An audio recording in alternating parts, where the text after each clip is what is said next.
안녕하세요. ESF 본부의 진한솔 간사입니다. 4월 29일 일용할 양식 고린도전서 7장 1절에서 7절 말씀입니다. 바울 사도는 고린도전서 7장부터는 고린도 교회의 편지에 나오는 문제들에 대해 얘기합니다. 그 첫 번째는 바로 결혼과 성에 대한 것입니다. 그 당시 고린도는 항구 도시로 성적으로 굉장히 문란했습니다. 그래서인지 당시 고린도 교회의 일부 성도는 어떤 종류의 성관계라도 심지어 결혼 생활 안에서의 성관계도 피해야 한다는 견해를 가지고 있었습니다.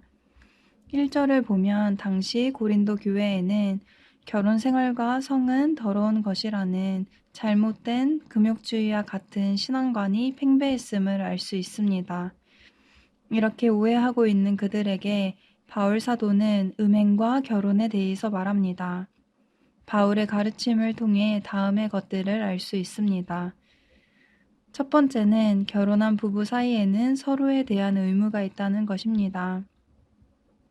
4절에서 바울은 그리스도인의 부부 생활에 대한 중요한 원리를 이야기합니다.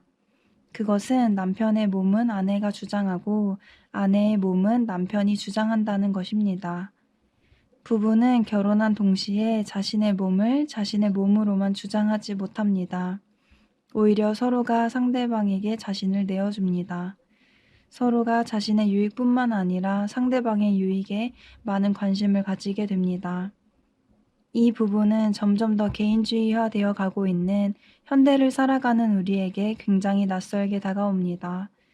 그러나 이것은 복음의 원리에 의한 것입니다. 로마서에서 바울 사도는 믿음이 강한 자는 믿음이 연약한 자를 위해서 절제하고 조심해야 한다고 말했습니다. 바울은 이러한 원리를 부부 생활에도 적용하고 있는 것입니다. 하나님께서 의도하신 부부 관계는 이타적입니다. 두 번째는 결혼 안에서 인간이 가진 육신적 본능을 충족시킬 수 있게 하셨다는 것입니다. 바울 사도는 2절에서 음행을 피하기 위해 남자마다 자기 아내를 두고 여자마다 자기 남편을 두라고 말씀합니다. 자신의 아내 혹은 남편을 두는 부부 안에서의 성관계는 음행을 저지르는 것이 아닌 음행을 피하는 길이라는 것입니다. 헬라적 사고는 육신을 열등하거나 악하게 보지만 성경은 몸을 악하게 보지 않고 하나님의 선한 피조물로 봅니다. 하나님께서는 성을 만드셨고 그 자체를 악하게 보시지 않으십니다. 하나님께서 인간의 성욕을 표현할 수 있는 공간을 만드셨는데 그것이 바로 결혼입니다. 합법적인 부부간에 맺어지는 성생활은 소중한 창조의 도구가 되며 거룩한 하나님의 은혜이자 선물이 됩니다. 결혼을 통해 두 사람이 하나가 되는 성관계는 그리스도를 통해 경험하는 하나님의 사랑과 친밀감을 우리에게 알리고자 주신 것입니다. 문제가 되는 것은 그 결혼을 벗어나서 맺는 성적인 연합입니다.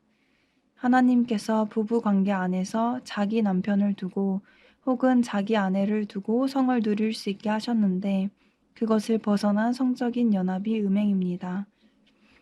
왜곡된 성관계, 허가받지 않은 성관계는 원래 의도된 생명과 기쁨을 빼앗아 갑니다. 당시 고린도의 분위기와 마찬가지로 지금도 많은 사람들이 성에 대한 바른 인식 없이 성적 문제에 빠져 있습니다. 하지만 하나님을 아는 사람은 거룩함을 쫓으며 존귀함으로 배우자를 대하고 음행을 행하지 않아야 하겠습니다. 끝으로 7절 말씀에서 바울 사도의 권면도 생각해 볼 필요가 있습니다. 바울 사도는 하나님 나라를 위한 미혼을 은사로 여기고 독신의 은사가 있는 자들에게는 주를 위한 독신으로 살 것을 권면하기도 하였습니다. 현대 사회로 들어서면서 다양한 이유로 결혼을 하지 않기 원하는 마음들, 결혼을 원해도 뜻대로 이뤄지기 어려운 상황들이 나타나고 있습니다.